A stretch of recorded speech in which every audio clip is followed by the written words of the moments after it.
le Flash Info.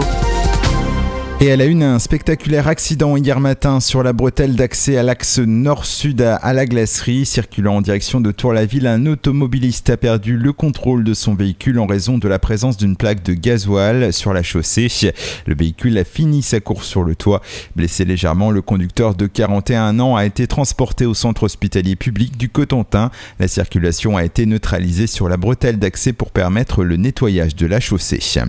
Après plus de 2 ans de procédure, le projet d'implantation de la SPA à Tolva pourrait bien passer à la vitesse supérieure. Le comité de défense qui s'opposait au permis de construire a vu son recours rejeté par le tribunal administratif de Caen.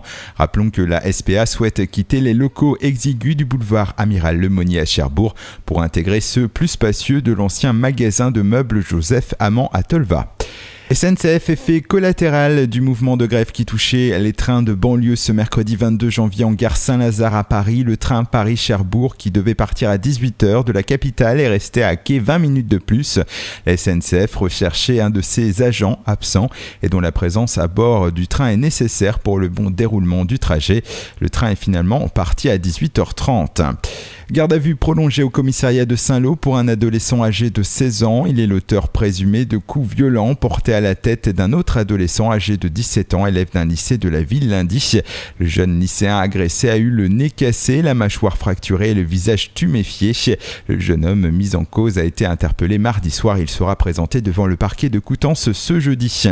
Et puis Stéphane Le Foll, ministre de l'Agriculture, sera demain en déplacement officiel dans le département de la Manche.